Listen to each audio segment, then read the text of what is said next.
These bike balls, and I say balls because they look like testicles, Yeah. would bounce around on the bike seat. So while you're driving your bike, it looked like your balls are hanging out. This is the Platinum Podcast. But welcome.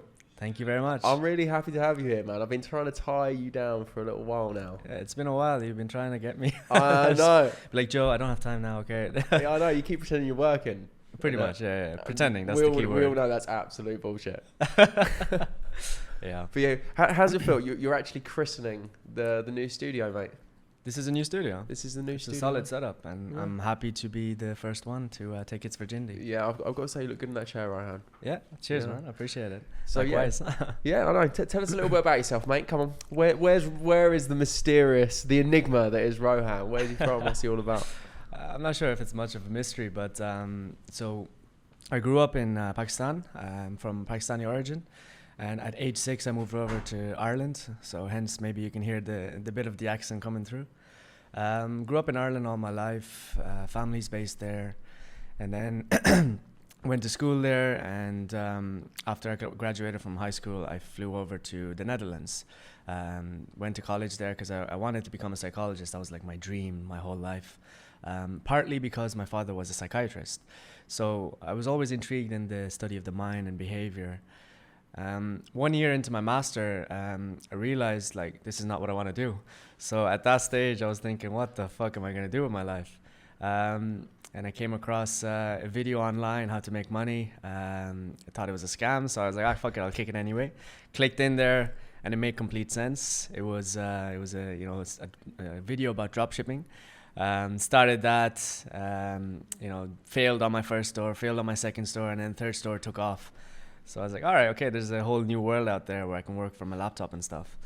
Been doing that since 2018 and traveling around the world, bro. So that's pretty much my life in a short nutshell. Well, that's quick. I suppose we can wrap it up there. Yeah, if you want to just head on off, Rohan, that would be fantastic.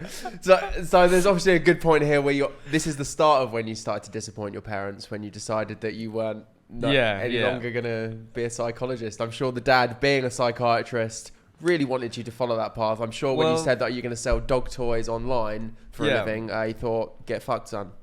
You probably heard it a million times. If you're from an Asian heritage, you're either a doctor, a lawyer, or a failure. And I don't know, psychologists didn't fall in there, but I thought, okay, maybe I might be able to make my parents happy somehow, you know? And that's actually the reason why I finished the master's, because I found out about this online work and stuff during my master's, and I had the opportunity to drop out. But I said, nah, I'll get the degree as a backdrop and, just make them happy, make them not regret their investment in me, because it was all funded by them. I didn't have any income at the time. But yeah, other than that, I realized soon after that this was really not what I wanted to do. I just didn't like the corporate world, didn't like, sitting in a chair, listening to people's problems, Well, that's what I'm now doing. Yeah. I'm now sitting here listening to your problems. So you're my psychologist now. But it's crazy how my life just went a complete different way than I expected. I have absolutely no regrets, all the decisions I made, all the mistakes I made. It's been a wild ride so far, and I'm really excited for what's to come. Yeah, I kind of have a similar journey to you. Obviously, I studied psychology as well. I did it like the opposite way around to you. I was already working. I already had like my own business, and I decided to do it as like a sideline thing, just to kind of for my own development. How did you find that studying psychology helped you in your business ventures? So there's levels to this. Obviously now I'm in marketing, which is digital marketing. So psychology really helped with understanding personas, consumer psychology especially. And even if you don't have a degree, it's worth your while to understand what are the different personas who you might sell to. We're all selling at the end of the day. We're selling our ideas, we're selling ourselves. Whether it's a girl down the street, you're trying to sell this ideal guy to her, like, hey, date me, go with me, or if it's some investor or an interview you're at, you're trying to sell yourself. So at the end of the day, you have to understand we are emotional beings, and you have to learn how to understand personas. Each persona is different. Now, in the world of marketing, I leverage my background in psychology and especially developmental psychology. I looked at different types of personas. And if you look at consumer psychology, it's, okay, if I'm selling X product to X audience, within that audience, there has to be different segments. Someone is like an impulse buyer, someone who needs it, someone who's trying to do it for validation. So that's how I actually used psychology in my marketing. And when you break it down into different levels, you could look at the copy. So if you write text aimed at a certain demographic, if it's, like the older audience, you can write it like, do you need this for your son, etc., because they may have kids. Or likewise, if it's the younger audience. So this is why personas and consumer psychology is super important in the world of marketing, in my opinion, because you can really write clever copy if you just understand the target audiences. Actually, and this reminds me, while I was doing my master's, I had a 6-month project with Philips Healthcare in the Netherlands. And Philips is a huge company, multi-billion-dollar company, and they were doing a sleep device project. So they were looking at, okay, who are the personas for these sleep devices? And that was when I first started to understand, okay, my background in psychology is actually being actively used in healthcare, in psychology, in marketing. And that's when I started to realize, okay, everything is related. All these different disciplines, the humanities of psychology is related to marketing, and vice versa. Does that answer your question? It does, because that was very much like the same understanding that I came to. As soon, anytime you're dealing with human beings, psychology is going to come into play. It doesn't matter what it is. Because I had a choice when it was either study business or study psychology. And I thought, well, I'm already doing business. I'm already involved. I'm getting all the lessons in this way. Do I need to start doing lessons here? Or should I do something that's more interesting on a personal level that filters out into every other area of life? And that's how I ended up choosing psychology.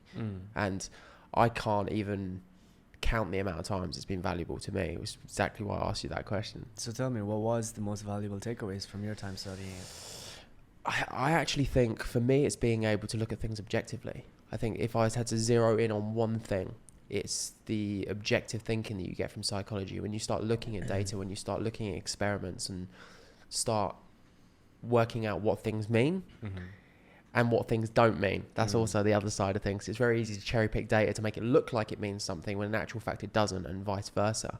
And just being able to kind of take that bird's eye view and even just change my language, even to the point you need to say this suggests that rather than this is that. Absolutely. Because one of the most dangerous things that we do as human beings is asserting opinions as facts, because that's what forges your beliefs, essentially. We state things that as if they're facts when they're not. They're just opinions or a particular perspective. Yeah.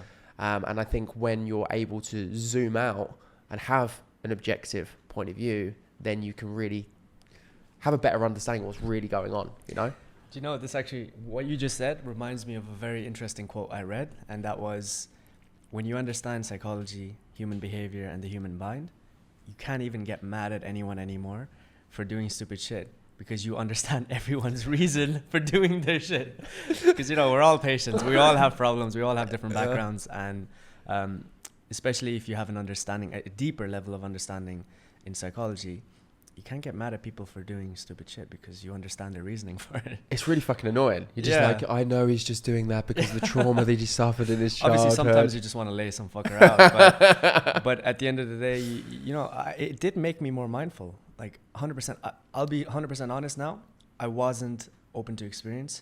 When you look at my big 5 personality traits, I was very low open to experience. Used to be very judgmental.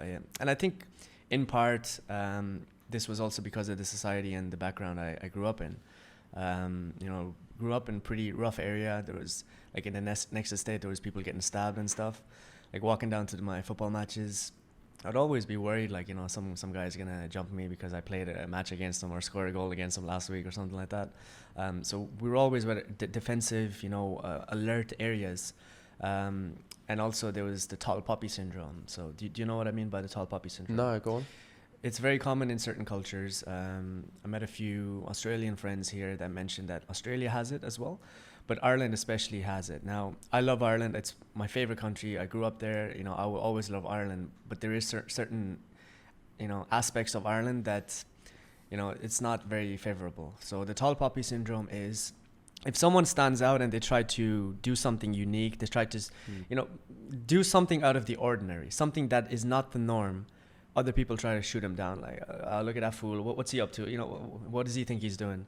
That's the tall poppy syndrome, because puppies in a row are all the same level, but if one stands out, people try and pull them down.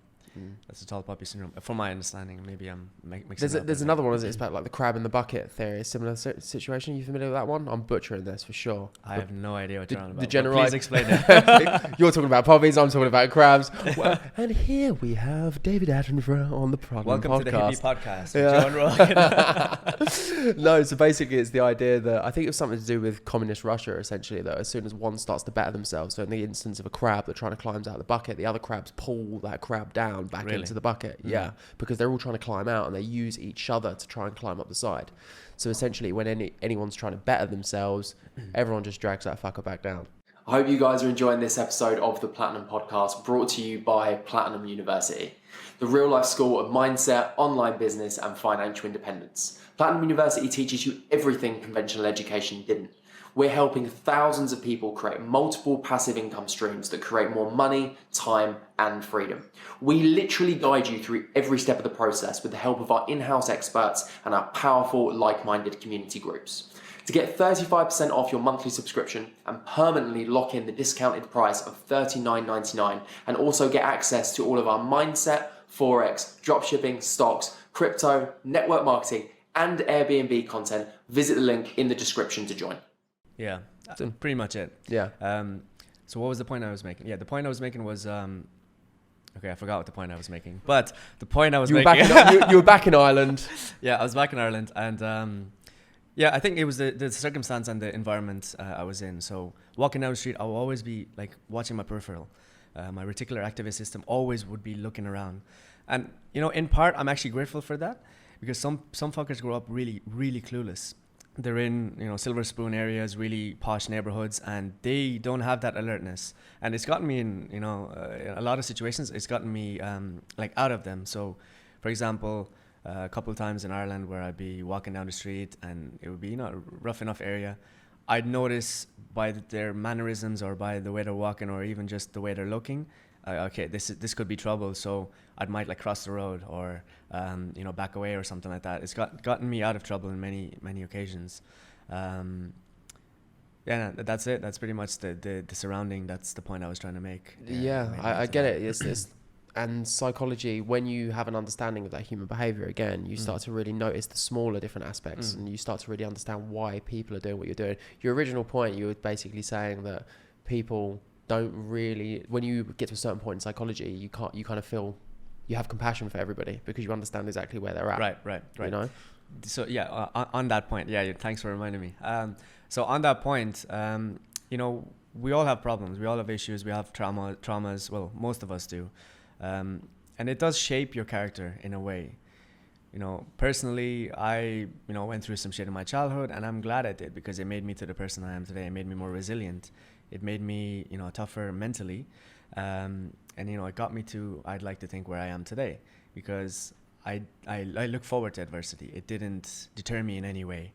It always, you know, anytime I would have a problem, I'd be like, all right, I've dealt with worse. This is nothing. Let's go, you know, deal with it. And, you know, this shaped my character in many ways. And it also helped me in business because in business, you have a lot of ups and downs, especially dropshipping. There's so many fires that you have to put out on a daily basis. And at the start, it was a lot. But the more you start to face them, the more you deal with them, the more you become like a veteran pro. You're like, all right, okay, I'm a professional problem solver. I'm going to do this every day. Yeah, it really helped me a lot. that is exactly what dropshipping is. It teaches you to be a professional problem solver. Because exactly. Not only do you have the normal problems that you have in business, you also then have the additional issues like your payment providers getting closed down, like your websites getting closed, or your Facebook ads. Customers emailing you, I'm gonna hunt you down. Where's my order?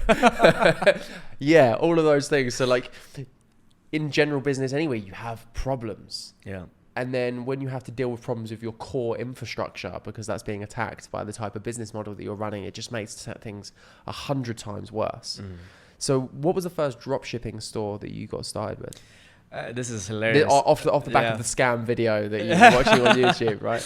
This is hilarious. So I was in the Netherlands at the time, and obviously you've been to the Netherlands, have you? Amsterdam? I went to Amsterdam once, and that is the Netherlands. Okay. I wasn't in a good way, put it that Yeah. way. It was back in the day when I was a bit of a reprobate. So yeah, you get it. But you've obviously seen all the bike lanes. Netherlands has, you know, incredible infrastructure for cycling because they're trying to promote it, and also because of the landscape. It's very flat. 80% of the country is like below sea level because it's so flat. The bike lanes are incredible. So I started to look at all these things, watching around me, you know, walk into college, I'd see like bike lanes and whatever. So I thought, okay, it makes sense to dropship a bike product. So I found this product online. It was a rubber light that you hang from the back seat of your bike, okay? But you're thinking, okay, just a rubber light. What's so unique about that? I'll tell you. These bike balls, and I say balls because they look like testicles, would bounce around on the bike seat. So while you're driving your bike, it looked like your balls are hanging out, you know? And also they light up and they flash. So I thought this is a great product. I personally loved it. I'd have them on my race bike. I'd be driving down and girls be turning their heads probably for the wrong reasons. Yeah. And I was you weren't getting laid back then, were you, Rohan? Definitely didn't. No. I was thinking, this is a great product. Little did I know, you know, people don't have the same humor as me, or for some reason, or they have a sense of humor, whichever way you want to look at it. It just didn't take off, failed. And then I closed down that store. I realized, okay, this can't be it. I have to try something else. So I gave it another go. And it was second store was a festival wear store, because at the time I was really into festivals and, you know, going out to EDM parties and stuff. Obviously in the Netherlands, it was really, really big, you know, techno raves, everything. So I started a festival wear clothing kind of company. It was, you know, the wife beaters, the LED light headsets, LED shoes for, you know, all the shufflers. That did even worse than the bike balls. Did you sell any balls? I actually sold a couple balls, but it wasn't profitable. Okay. Now, how many weird rave outfits did you sell? That's the thing. I didn't even sell one. I kind of want to act surprised, but I'm not. Why not? Okay, here's the thing. I was interested in both of those things. I was interested in, you know, the bike balls because it was hilarious. The festival wear because I loved it. And I realized, okay, I'm doing things that I like, but maybe I need to look at things that would sell. So it was after that I looked at a pet product, and I never had a pet in my life because my brother has special needs, so he was always scared of them. But I realized, okay, people have pets, especially white people, and they really like them. So let me try and sell to these white people. The white people want the pet. And this pet product took off, and I really started to make a lot of money. And I was joking about dog toys at the beginning, and you actually started making money out of pet toys. Yeah, man, it was a Bluetooth GPS tracker. Welcome to the Psychic Sheriff Show. There you go. Mystic Mac. I know. Mystic Joe. But yeah, like, you know, some white people actually, and I keep saying white people. I know. I'm starting to get a little bit offended here, Rohan. I don't know what's going on. The way I say it. Did we have to go there? It's an interchangeable humor, I say, because I am a minority in the sense that, you know, I'm Pakistani. So you're allowed, basically, what you said. I get the pass. Okay, you do not, I get it. So, you know, some people really love their pets more than other humans. And I can see that, you know, they echo the passion. It's a very passionate niche. And there's a lot of shit humans out there, and pets can be quite nice. Exactly. You know, pets don't give you that shit. They don't bully you online. they don't refer to you as these white people. True, but maybe black dogs do. But yeah, so the product was a GPS pet tracker, because, you know, what's more valuable to, you know, than finding the thing that you like so much. Yeah, so the tracker was like linked to your phone, and, you know, so you go for a walk, sometimes they might, you know, venture into some bushes trying to sniff some arses, and they might, you know, disappear. You or the pet? Well, I can't say I've sniffed arses in bushes. Okay. Maybe another recently. Yeah, recently this year. But, you know, the tracker really took off, and it started to do well. And this was towards the end of my master's. So funny thing is, while I was doing the master's, I started this, and I had an incredible amount of work. I was doing the master thesis, and you've done a thesis before. You know, it's late nights, a lot of stress, a lot of headaches. A lot of coffee, and some Ritalin, and and you know, to that note, it was torture.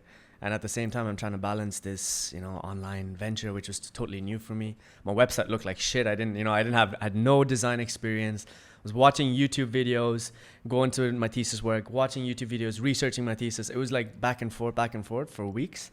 And at that stage, I was like, okay, I'm getting some passive income. It wasn't much. It was maybe just like 50, 100 euro a day, but it was enough for a college student to be like, all right, this is actually a new world. To go to more raves. Pretty much, yeah. And bike balls as well, and bought more of Yeah, them. yeah. You had your own personal collection of bike balls and rave gear. Different shapes, different textures, yeah. And you know, the Netherlands for me was actually where my biggest growth happened, because I flew over there not knowing anyone. Flew over there and did all the research myself, by the way. No one helped me, not my parents, no one. I did all the research. I found out where can I get in to have the most scope for my degree. Because in Ireland, it was, you know, at that time we were going through financial problems as well in my family. So in Ireland, we couldn't actually afford the education. It was like 10 grand a year for the post-grad studies. Undergraduate was fine, it was cheaper, but post-grad was like 10 grand. Like my parents couldn't afford to send me for that. Obviously I was like 18, 19, so I didn't have a job or anything. So I looked at where can I go? And I went to the Netherlands. It was 1,100 euros or 1,500 euros a year. But then you have to take into account like spending the accommodation fees and everything. So I got some part-time jobs while I was doing that. And at one stage I had 3 part-time jobs while I was doing my master's and also doing the dropshipping because I needed to fund it. So that was the period of my life where I have to testament hard work. Without that hard work, I wouldn't really be where I am today because I had to sacrifice sleep and friends and parties to an extent. Just because I had to go to this work, get the money, invest into the job, and also at the same time make sure I get my degree because all of that would have been for nothing. You know, that was one part of my life where I'm like, okay, if I didn't go through that hustle and hard work, I wouldn't be where I am today. And that's why, you know, there is times where you're gonna feel like it's like a dark hole and you're just in this repetitive cycle where you're slaving for labor with, you know, 8 euros an hour, 10 euros an hour, and it feels like shit. But by the end of it, there's always light at the end of the tunnel, and luckily for me, there was. I think you highlight something there exactly, which is really important because the thing that actually got you the product that actually started to work was objectivity, right? Because at the beginning, you were coming at it from your point of view. What do you like? What I liked. And then you were forced into a position where you had to zoom out and think what would actually objectively work and potentially sell. Yes. And then you got some success with that. Yeah. So at that point, I love that. That was me being more open to experience because previously I was, and I was, no, that's not going to work, you know. But how could I know? I never had a pet. How did you change that? What did you actively do in terms? Because I feel like this is a thing for a lot of people. Actually, they're quite we're all conditioned by what we grew up around and who we grew up around specifically, and we all have these opinions that we think are facts about the world and what we can and can't do. Being open to experience, in my opinion, is huge because it allows you to put yourself into a position. It allows you to put yourself into the unknown and just go, this could be completely different to what I expect, and that's okay. So what did you do to really flip that? Well, I learned from my failures. You know, I had 2 stores that failed. I spent money on it, which, you know, it was very scarce for me anyway. And I realized, okay, I cannot spend any more. You know, I'm also grateful. You know, there was friends in my life where they were very supportive to me. My good friend Connor, he was very, very supportive in terms of, you know, giving me advice because he was doing it a little bit longer. And, you know, I was always someone who didn't really take help from people. I thought I could do everything myself. Maybe it was a bit of an ego thing. But I had to break down that barrier and start to accept help. And I start to realize, okay, I don't know everything. I'm not the smartest guy in every room, and I'm not always going to know everything. So I started to learn, you know, there is other people who I can learn from. So one really important thing that got me there was I stopped my Facebook account with all my old friends from high school, all my toxic, you know, people that were like on my timeline posting shit and getting pregnant and, you know, all these babies and stuff. I'm not saying that's toxic, but it was just not in line with what I was doing. It's just not ideal when you're 14. Right. Exactly. But, you know, it was just wasn't with, I had bigger ambitions and, you know, getting knocked up or getting a kid, you know, at that age, you know, I'd love to have children in the future, but at that age was not me. So what I did was, and this was based on the advice of my mate Connor, he said, you really have to reinvent yourself and do a detox of your previous circle, your previous social circle, because the 5 people you surround yourself with today, they are going to gravely impact who you become in 5 years, in my opinion, because that is the surrounding, that's the environment that nurtures you and it, you know, inspires you or uplifts you. Or equally, does the opposite and makes you become a waster or a bum. It just depends on who you surround yourself with, the books you read, and what you consume. So at that time, I closed my old Facebook, or like just changed the password and didn't do anything with it. I made a completely new Facebook account, and I made sure I signed up with a new phone number and an email so that it wouldn't show up as a suggested friend for my old friends. I started to join Facebook groups on eCommerce. I started to join marketing groups.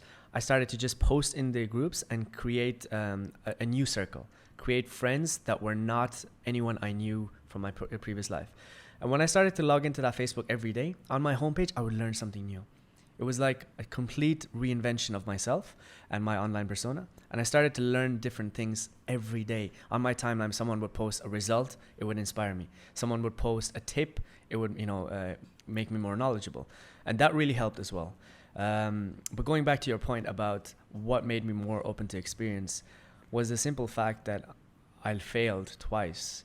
And for someone who has quite an ego, that was, it was not cool. You failed, like, oh shit, you failed. Especially when you're trying to start these things. And for anyone listening that you are trying this for the first time, people will want to see you fail. It's that subconscious tall puppy syndrome where they don't want you to do something out of the ordinary. They want you to do the 9 to 5, same as everyone else, which they're doing, and makes them feel good, right? Right. They don't feel good when they see someone else start to do well. Makes them feel insecure about what they've achieved. Absolutely, because what you're doing is you're actually disrupting the flow. You're disrupting the norm, and you're trying to do something out of the norm, and which can create life-changing wealth.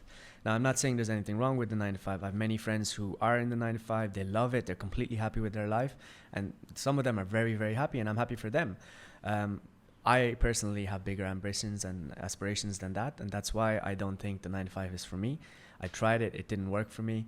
I simply did it as a means to get to where I am with my other business goals. So, the point is, people will try and break you down. People will try and want to see you fail.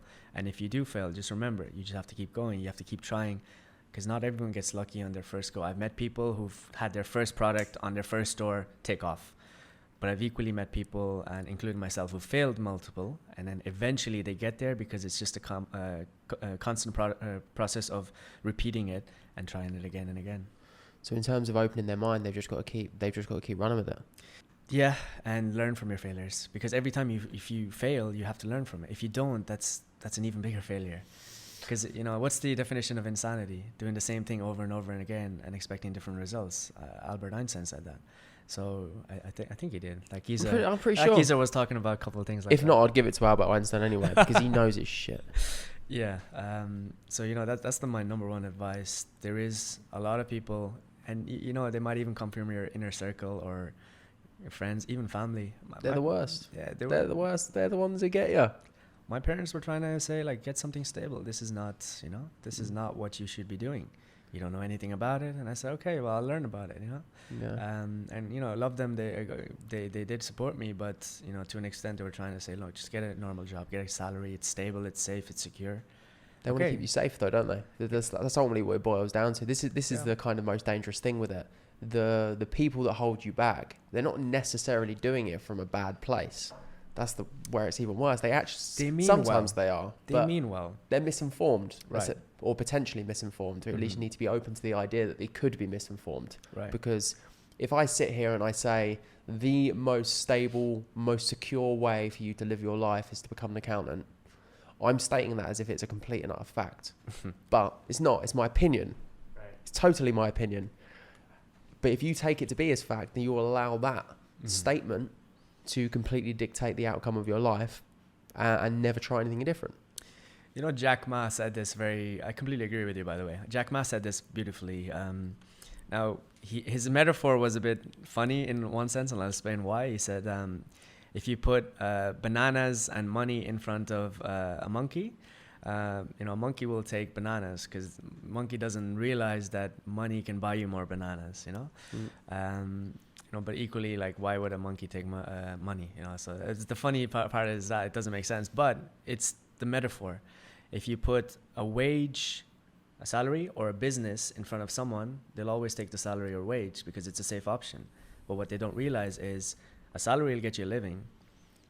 Profits from a business, that'll make you a fortune. So that's the difference, man. That's what I was looking at. And also when I'm young, I don't have any responsibilities. I don't have a wife or kids. You know, you can make these mistakes. This is the time to make the mistakes and try. You have got to give it a punt. Like, if you don't do it now, when later you have more responsibilities, you have, you know, people are depending on you, that is more risky. Of course you can do it then, but you know, if it fails then it's not only you that, you know, when you get to that ripe age of 14 and you start popping those kids out, it's too late. You know, when you feel the burn, it's also going to be your kid or your wife. So this is the time to make these decisions and try and invest in it, you know. That's exactly what we try. This is literally what Platinum University is about. It's just kind of giving people those different options. And I'm not telling you need to drop ship. I'm not telling you need to invest in crypto or do Forex. It's up to you. All I want people to know, and it's a little like these podcasts as well, I just want to plant those seeds and let people know there are different ways to do things. You don't have to do what your mum and dad told you, because they lived in a different world as well. They're only working with the information they've got. We all work with the best information that we have at any given time. Yeah. You know, we do our best. Exactly. You know, this is so funny because right now I'm meeting different types of people every day, every week, which are making money from the most insane ways. And it's all online or remote work. And it's just completely defying the conventional ways of, oh, I need a degree and then I need a specialization to get a job to get good money. And you know what that's doing? A lot of people who cannot afford postgraduate education or who can't even afford college, they feel like a failure. Society has now branded these people as failures if they don't have a degree, and it's so fucked up because that's not how it should be. Everyone has potential. Everyone has smarts. Everyone has the intellect in different ways. You know, some people are very creative. Some people are, you know, they have the business smarts, but they don't have the academic. And they feel like a failure because they don't have this one piece of paper, which is branded as success for most people.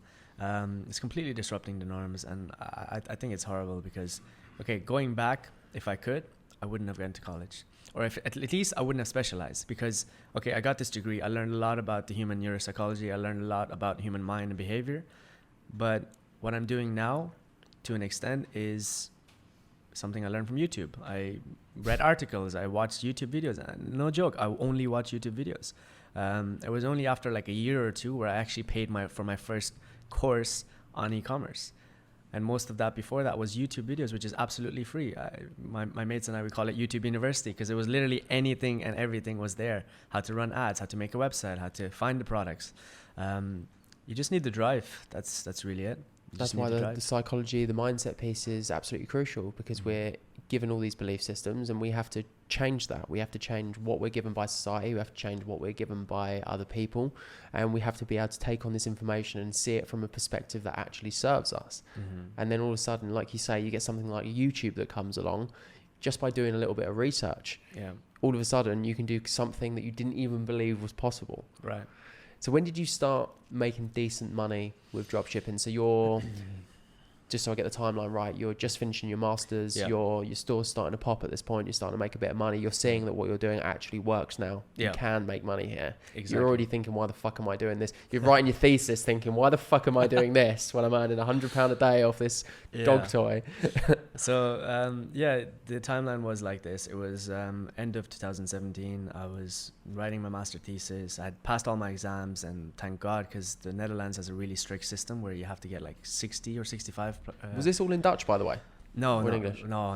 Okay. I don't speak Dutch. I was going to say, I'm doing a psychology master's in Dutch. I was like, really seriously impressed. This was a very impressive university. It's in the south of the Netherlands, Maastricht. It's one of the cities where they signed a treaty for the euro. So the euro currency came from this city. So this city was very international. You know, students from South America, North America, and, you know, Europe, everywhere. And luckily, it was in English. So and by the way, it was very, very competitive. So, you know, people in my year were sometimes not being most helpful when it came to the exams and stuff, because you know, I'm pretty sure it was, I could be wrong, but it was graded on a curve. And if you know what graded on a curve is, there has to be a certain percentage that fail. Now I'm not 100%, but I believe it was. And because of this, there was more competitiveness, because if a certain percentage have to fail, then everyone else is not going to be so friendly, you know? I met these Australian guys in my year, and they're really sound guys. They told me that in Sydney, it was so competitive that it was unhealthy.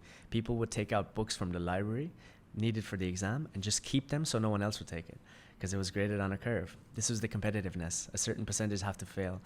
So yeah, there you go. The bad side of incentivization. You got to be careful with that. So sorry, anyway, I distracted you. Yeah, that's the unhealthiness.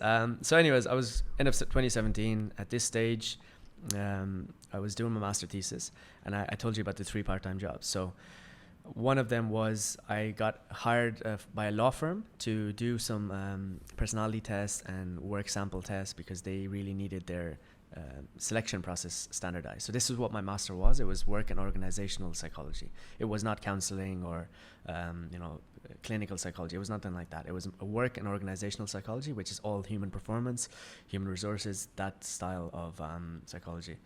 So this law firm hired me on a part-time basis. I was rocking up to them. It was a startup. It was a really cool vibe. And then from there, someone scouted me in the Master Yourself program, which is it was a master student elite program. And by the way, I was not like a straight A student. I just put myself forward in a lot of places, trying to position myself in the most favorable conditions where I could better my life. And I was average, maybe 70% average student. I was not an A student, and they actually chose me. And it's funny because, I'm not a straight A student. They chose me as the ambassador for master students in my year and in Maastricht. So that was my second part-time job. I was going around campuses, doing speeches, doing gigs, and trying to hire people to this excellence program. And the third thing was I had Philips Healthcare with this part-time project. So as you can see, I was putting my eggs in a lot of baskets, wearing a lot of hats, just to try and make my CV beef up. Because at that stage, I was like, okay, I'm going to get a corporate job. This is where I'm going to go with my life. I have to buff up my CV. Because before that, I was just working in like bowling alleys and shit like that in Ireland, because there was no opportunities, So I started making money with dropshipping, and I saved up like 3,000 euros in, it's like a month or something. And I was like, oh my God, 3,000 euros. Okay, what do I do with this? Do I go to raves? Do I buy, a nice Gucci jacket, or what do I do? And I held off on buying all this shit and delayed my gratification, because I realized, okay, I should invest this into the business and make more. Another 3,000, then I'll have 6. Quick maths. Yeah. And from there, I started to, invest into the business. And my master was coming to a close. So I realized, okay, what do I do? Do I go back to Ireland now, or do I stay in the Netherlands? Because in the Netherlands, I felt different. I felt more inspired. I felt like, okay, there is a lot of opportunities. So I had to make a quick decision, and I decided to stay. I decided to stay in the Netherlands, so I started to apply for jobs. And this was when I started to apply for actual corporate jobs. And I got hired by this recruitment agency recruitment firm in Amsterdam. And it was bang center in the middle of Amsterdam, on the canals, beautiful office. And we were wearing 3-piece suits to work. It was proper. I felt like the Don. Felt cool. It was cool. And it was like a Wolf of Wall Street style environment as well, where, when you make a deal, the bell rings and you do your little walk on the red carpet and stuff. It was a real dog-eat-dog kind of environment as well. Cool guys in there, but the work was terrible, man. It was working 50 hours a week, getting paid for like 36. And if you left on time, you were called part-time. If you stayed late until 8, 9 p.m., that was the norm. So it was really unhealthy, because, this is sales environment. And I get it, in sales, you have to stay extra, you have to work longer, you have to do this to succeed. But what I didn't appreciate was these dons were like trying to, they were trying to pressure you and trying to like make fun of you if you left on time. They were like, I was getting micromanaged by my manager. He was like really insecure that I was applying for new jobs and stuff. So I was the only English speaking guy in this office, because I was very good at selling at the time. Everyone else was bilingual, Dutch and English. And like he was a good manager, but he was micromanaging me the whole time. I was working really shitty hours. And that's when I realized, okay, I cannot be at this forever, and this is not suiting my vibe. So I ramped up the dropshipping even more. During my lunch breaks, the lads would go out onto the canals. They would, get their lunch, go out, go for a fag. I'd whip out my laptop and I'd start be working at my desk every lunchtime. Sometimes people from behind would be trying to look, and I'd be like turning away the laptop screen, because I didn't want them to know what I was doing. And that's when the most success came from, and when I started to ramp up my hours into the dropshipping, because I realized I'm working sick hours for this job, which is not really giving me a return. But if I just ramp up my dropshipping more, I could make even more. So 4 or 5 months later, I was making more then my CEO on the equivalent of a monthly basis from the dropshipping. And that's when I handed in my resignation. I was like, yeah, fuck this, I'm out. Because the job was really toxic as well. I almost had a nervous breakdown from just working so much. It was just like ridiculous work. You know sales, you know how it is. I do. You do. So I resigned, and I called up my mate Connor. He was dropshipping at the time too. I say, yeah, man, I just handed in my notice. You want to go for a vacation somewhere? He's like, yeah, fucking let's do it. So we went to Dubai. Started renting Lambos. It was just going sick. And now the dropshipping story begins. The classic story. We stayed on the Palm Islands, right on the edge of the palm. It was insane. There was like a row of supercars in our building, and we just went crazy. We were like, all right, like fuck this, fuck the 9 to 5. Let's go have fun. And that was the first time where I actually spent my money on something that was considered like a bit of a flash. I never did it before. I was always told to respect money. My mom always instilled that in me, save, because we went through some financial difficulties. I didn't grow up rich. We were middle class to an extent, and then we went poor to the point, where like our fridge was broken for 6 months and we couldn't even replace it. So we actually had to use our neighbor's fridge. Can you imagine? Like, we couldn't even have food in our own fridge. So thinking back to that time, man, it was really tough. And that's why I always respected money. But this was this one getaway I needed, man. This was the start of, a new life for me. So Connor and I, we went to Dubai, and then we were coming home from Dubai, and we were like, such a sick holiday. It came to an end. Should we go somewhere next? Next week we went to Sweden. You just suddenly realised, I don't have a job or any reason why I have to go back now. Yeah, we didn't have a schedule anymore. Yeah. So like, should we go to Sweden? Yeah, let's go to Sweden. Started partying in Sweden. It was insane. After Sweden, we went to Finland, which is only next door. And then we were like, okay, we should work for a bit. So we went back to Ireland, and we set up a company together, and we started dropshipping together as a business because, previously we were doing it alone. But we realized if we combine our efforts and our resources, we could do a lot. So we did it together, and that was a very, very successful and very happy collaboration. We did 3 million with that first store, revenue, not profits. And that was the first successful venture that I had. And Connor is still a very good friend of mine. We're no longer business partners because we realized that the margins in dropshipping are very slim. So you might hear these crazy numbers like 3 million, but at the end of the day, the profit might have been like 300,000, maybe 400. The margins are very slim when you take into account the cost of goods, shipping, fees. Like our payment processing fees from Stripe, who is the credit card provider, they were like 70,000-80,000 for a year, which is insane when you think about it, because that's fees. And you don't think about 1% at the time, but that factors up. So my advice to anyone who's going into it now, really keep an eye on your bottom line, your fees. Accounting is a pillar of entrepreneurship that I've always struggled with, but I think it's the most important. There's 4 in my opinion: marketing, legal, accounting, and sales. And if you can master these 4 and you understand and have a basic understanding of all 4 of these, you will be successful in any business. So yeah, that was pretty much, and after that we kept going, we kept traveling, man. It was sick. We went to Bulgaria. So the legal aspect, we tried to set up a company in Bulgaria to limit our tax resources a little bit and limit our tax liability. You're not trying to avoid tax, are you, Rohan? Limit our tax liability. You see how I'm carefully choosing my words here? You're very tactful. There's legal ways to do shit, man. Fuck taxes. So in Europe, Bulgaria has the lowest tax fees. It's flat, 10%, corporate and personal. And at the time we were like, okay, well, Ireland has very high.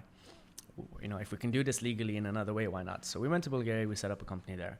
And we started paying less tax. It was fine. Little did we realize Dubai has 0, or did at the time. So, we made a mistake of going to Bulgaria too early, but then we went to Dubai. And then we set up the 0 tax structure, and that worked really well. We just pay corporate tax in Ireland, and then 0 personal income tax. So that was really good. I think this is an important point for people because there's so many transitions that happen when you're no longer fixed to a particular location that people need to understand. I think the first one is when you're not stuck to any particular location, you're not stuck to paying for your lifestyle in one particular currency. Mm-hmm. So for anybody that's living in Asia and earning in USD, euros, etc., they're probably doing quite well. The standard of living is great. Right. That's one area that you can save a hell of a lot of money and have an epic life. Yep. And the next area is the tax advantages that you can have by setting up your company in a particular location. How did you first start to learn about this? So for a lot of our listeners that are early entrepreneurs, Sure. they probably should start looking into these different options because they could definitely make themselves a lot wealthier in the process. You know, this is very interesting because a lot of people overlook this. If you're making all this money and then you have to pay 40-50% of that to the government, you know, why would you do that if there's better ways? So what we did was we looked at alternative ways. We called our accountant in Ireland. They didn't really have too much of an understanding because, first of all, this whole online business model is not very common. They don't know much about it. It's very unique. We had to first explain to them what we were doing, explain, okay, this is a dropship model. We don't have stock, because they were like trying to put VAT tax on us. And we're like, we don't have stock, you know, it's okay. So the first part is finding someone who's competent in this. And we went to, at the time, there was a website called Nomad Capitalist, and they had a lot of information about how to limit your tax liability, and all legal ways. There's just loopholes.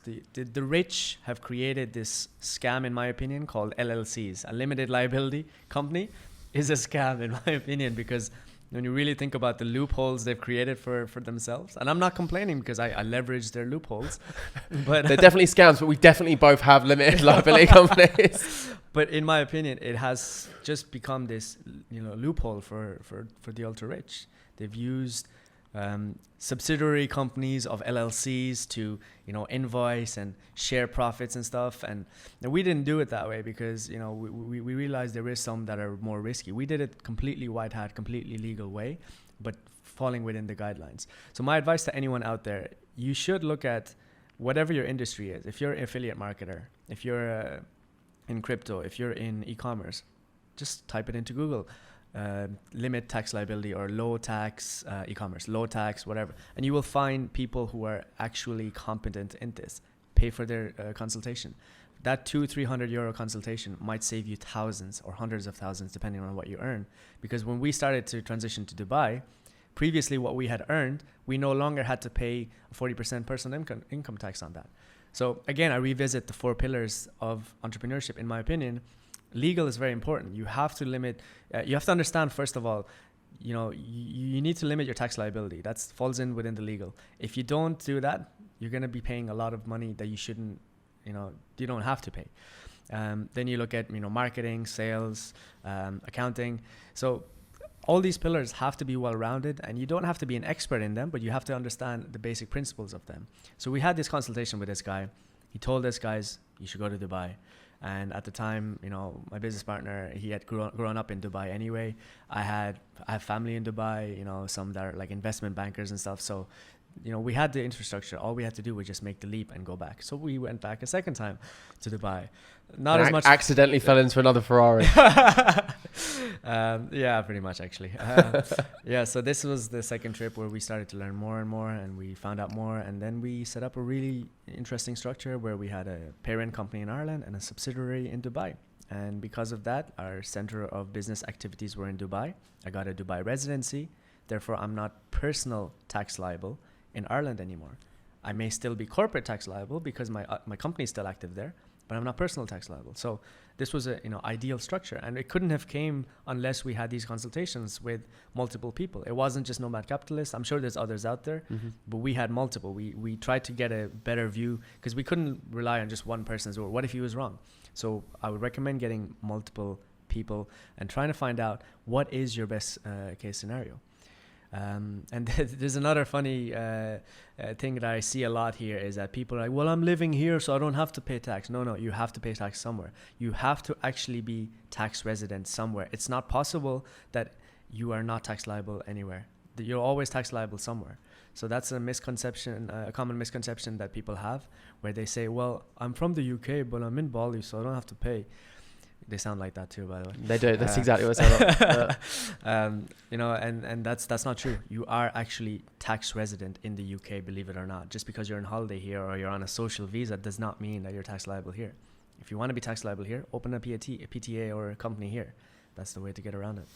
Yeah, I think you touched on some really good points there that are really, really valuable for a lot of people. So it's first was like, it's that personal tax, isn't it? It's where you are responsible for wherever you are as a human being. So even if your company's not liable, you are. So if you want to pull any money out of the company, you've got to pay some tax somewhere, right? Unfortunately.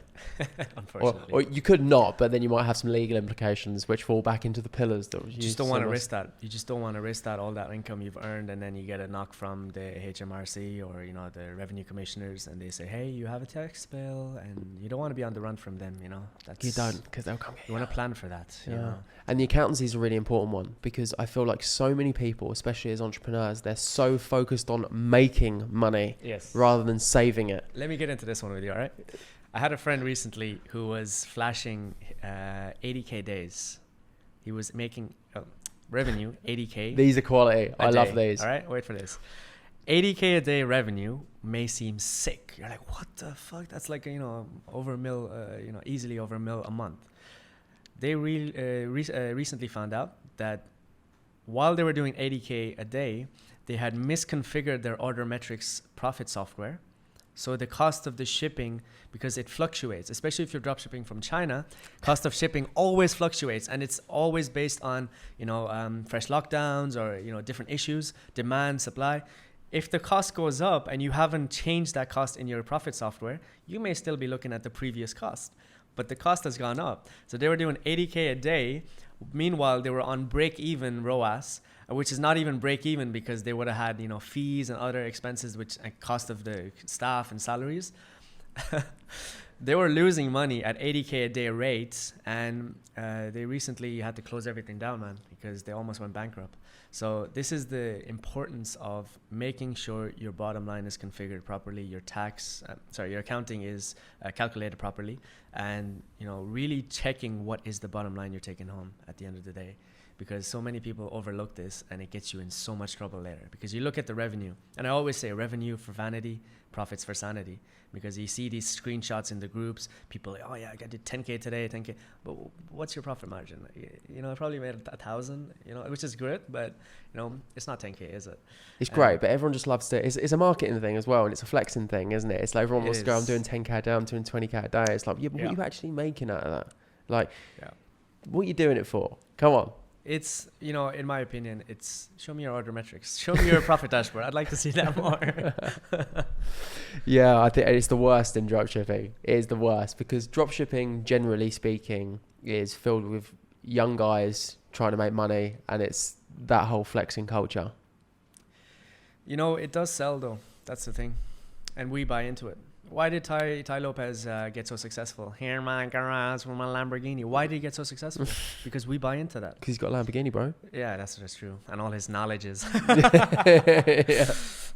So, you know, why did he get so successful? Because as a young guy, or even in, you know, don't have to be young. You could be old. But if you're below the profits, below the average income earner, that is the aspiration. That's the goal. Oh, Lamborghini. It's catering to what you want, right? It's just, that's the pain point, isn't it? I don't have that much money. I don't have this. And it worked, you know. How did he become so famous so quickly? Because I hate it. I hate it. And like, as part of Platinum, it's like one of the biggest things I hate of having to do.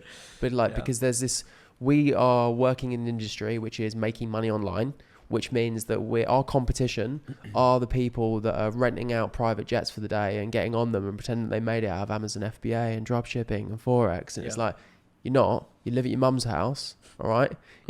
Like, you can't afford anything. You spent your last bit of money on this video to try and sell some courses about something you don't know how to do. And the fucking annoying thing is people fall for it. So we have to try and do it from a place of integrity and actually show what's real, while still playing the marketing game as well. You know, it's a unpleasant space to be at times. Yeah, man, I have a lot of mixed feelings about that, especially people trying to sell knowledge which, you know, they're not even sure about, and they're trying to just leverage that. Okay, they might have had a little bit of success, and then instantly guru is trying to sell a course right I away. have no mixed feelings about Rohan. I'm very clear. No, fuck those guys. You know, obviously, you know, I don't feel very pleasant towards them. There are some that, you know, they do offer a lot of value, but for one that might offer value, there's 9 that don't. You know, and they're just taking money from people. You know, personally, I've done dropshipping now for 3 years. Probably had over 6-7 million revenue altogether. Why haven't you done a course yet, by the way? Actually, I know because I can tell basically you have the same aversion that I have to the fakes, but. Yeah, you're real, bro. Why are you not doing it? To be honest, this is something I still, I have this aversion to putting myself in that position where I'm trying to sell knowledge to people. And I'd like to think I am very knowledgeable, from my success and my track record. I've also sold businesses for, quite a lot of money. But at the end of the day, this is a constantly rapidly evolving industry. And if you give the wrong advice to someone, or if you give advice to someone which may not help them, there's always people that could complain. And it's not really something I want to do. I help people all the time for free. The knowledge I have, I give for free to people. People message me in my DMs on Instagram when I had it, and I would be so happy to just give them advice. And some people are charging a couple of grand for that, and I give it for free. And I just think, if you can help and pay it on to someone, you might get it back in other ways. That's the way of the universe, you get karma back. A lot of people have told me that, why don't you do courses? Why don't you do coaching? To be honest, I was just completely satisfied and content with just staying under the radar. I didn't want to put myself out there. I like to be a little bit discreet and just, stay under the radar. I don't like to flash. I don't like to do all that. And also I have my own opinion about that. I think you can get jinxed. I am a little bit, mystical, and I do believe in superstitions. So I do think if you do put yourself out there a lot, especially in the Asian and Arab world, we believe in evil eye. Which can get you jinxed. So this is something that I just don't want to do. Get you jinxed. So yeah, might seem a little bit weird to people, but have you ever seen that stone? It's a lot in Turkey and in the Arab world. It's like a blue stone with the eye. Have you ever seen that? Okay, well, I'm sure some people who are listening to this might have seen it. It's a very, very common belief in the Arab world and in the Islamic world, and I am Muslim, that evil eye is like you put yourself out there, you try to flash, you try to, show that you're better than everyone, and in one way or another, it will always come back to bite you in the arse. And what I mean by that is that, something unfortunate may happen to you. Now, some people listening might think, okay, this is just a superstition. This is just, there's no scientific evidence to believe that. Fair enough. It's just the belief system I have. And I've had many occasions where I might, I used to have a Rolex Daytona gold, and I'll just flash that, or be in the fjords of Norway, kayaking in the middle, and I just flash my Rolex or something. And then later that day I drop my Rolex, or, I scratch it or something. And it's happened many times. And it's just lessons learned, man. I just don't do that anymore. I don't flash. That's why I've deactivated my Instagram now for 6 months or so. Yeah, let's get on to that. I want to hear about it. Yeah, so, a lot of people are like, hey, yo, let's connect, bro. I was at a party on Saturday, and these lads were like, oh, you look like my mate. Let's connect on Instagram. I was like, yeah, man, I actually don't have it, but I'm happy to take your email, I do smoke signals. Yeah, we can write pigeon letters to each other. But I told him, I said, listen, I don't have Instagram, but here, just give me your WhatsApp. And he was a little bit shocked. And it's sad to see that, in this generation, this modern day and age, someone's shocked that you don't have an Instagram, because it's become so normalized. It's become this you don't have an Instagram? Do you live under a rock?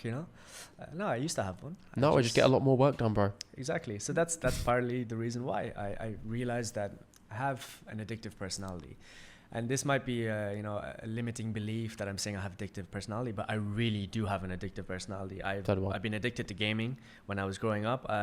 11, 12, I was playing RuneScape for insane amount of hours. I even stayed up 24 hours playing RuneScape one day before. Then after that, I got into other gaming stuff. I used to play poker a lot online. I was really, really chess. Yeah, chess. I'm super addicted to chess now, but it's not a bad addiction. It's the worst things to be intellectual. It's intellectual. I'm learning, problem solving ability. I'm always smacking you around the place. Clearly. It's because you're addicted to it, bro. I've got a life, So I do other things other than play chess. That's all it is. So that's why I actually stopped it. Partly because the main reason was productivity. I turned off all my notifications on my phone because I think the notifications are really deeply linked to dopamine release. Highly linked to dopamine release. There's departments within Facebook, Instagram, and all these social media platforms that are specifically focused on only configuring the best placement, the best color scheme, the palette for notifications, because they want to trigger dopamine and make you be addicted to that app. So when you think about that, I know you've decolorized your phone. It's black and white now, right? Yeah, grayscale. Grayscale. That's a great way to limit your addiction to the phone as well, because the color scheme and the way the structure of the apps are, there is like the red notification, the red little bell. You always associate that with like what's happened? dopamine. Who wants to be my friend? It's getting a bit weird now. Leave us, guys. But that's for a reason, a specific reason. That red configuration is always now associated. If you look across many different apps, whether it's a phone editing app, a camera app, or Facebook, it's always red, red, red. The color scheme, all that. So this is why I stopped it for the main reasons where it's productive, without notifications, without the apps. Second reason is when I was on Instagram, apart from the memes and shit posting I was doing, I love memes and I love humor. I actually forgot that you used to do that. You're obsessed with memes. Mate. Jesus, no wonder you stopped. It was a real problem. So let me tell you about that. Well, I love humor. I really love humor. I like to make jokes. I like to watch memes and listen to funny podcasts and stuff. Love comedians and everything. And humor is a very big part of my life. But when it came to Instagram, I made it like a daily habit of posting at least like 5 to 10 memes every day. And that takes research, man. Like I have to go out and hand pick and cherry pick different memes, which I know like my followers or I would enjoy. And it became almost like a chore. Like it was like every day I have to go and do it. I was hunting for memes, man. I was like going fishing for memes just for my followers. And I had like 10 or 11K followers. So it's like, I was like, I can't let them down. No, they're my followers, They need you. And exactly. But then apart from that, I also like, you look at my story, it was memes. But you look at my feed, it was all these insane pictures, like in Ibiza in a Lamborghini Urus. I'm traveling around the world, all these shit, and I was just thinking, like, why am I actually doing this? So it was a paradigm shift. I sat down one day, I meditated, and I realized, why the fuck am I actually doing this? And I came to the one realization: it was to impress other people and to seek their validation. And that was, at the end of the day, that was the only thing I could think of. And I actually felt like a bit of a fraud. I felt like, okay, that's something I'm always calling out. I'm saying, be yourself, be true to yourself. Don't try to rely on anyone. Don't try to impress other people. Do what makes you happy. But in fact, I was doing the opposite. I was actually doing it to impress other people, trying to, get likes, get comments, and get this validation, get this fucking dopamine up my arse. And I didn't like that. And I realized like this was wrong. So I deleted my Instagram, deactivated it. Don't have any plans to go back. I do have my brand's Instagram pages, which, they're just brand pages, so I don't actually do anything with them. But I have to keep my eye on, my assistants or my social media VAs just to make sure they're posting right. But I have not gone back to Instagram, bro. Perfect. I think that's an epic point to end on. I think that's, I love that. I think that's insane value for people. But I have more to say, bro. No, you're done, mate. You're done. I've seen you 2 days in a row now. Normally I only have to see you for UFC Sundays, and now here we are on a Monday. Jesus, it's leaking out now. Next thing you know, I'll have to talk to you on a fucking Tuesday as well. It's just getting too much, Rohan. All right. Thank you very much for coming on, man. You're one of my favourite people here in Bali. I don't say that lightly. There's a lot of cool people here. You're a bit of a prick, but I do actually really like you. That's why I'm your favorite people. Yes, that's why. But yeah, thank you very much for coming on, man. Pleasure. Thanks I think there's a lot of valuable insights there for early entrepreneurs. So I would say, where can they find you? But I suppose they would have to just come to your house in Bali. Yeah, you can meet me in Bali, or just hit up Joe if you really need to ask me something. I'm happy to relay a message back. Thanks. Fill up the DMs. Yes. But if anyone's got any questions for Rohan, send them over to me. I'll get them over to him, and he is a fountain of knowledge when it comes to e-commerce and dropshipping. So he can definitely help you make some money. All right, take care, guys. All the best. Thanks for having me. This is the Platinum Podcast.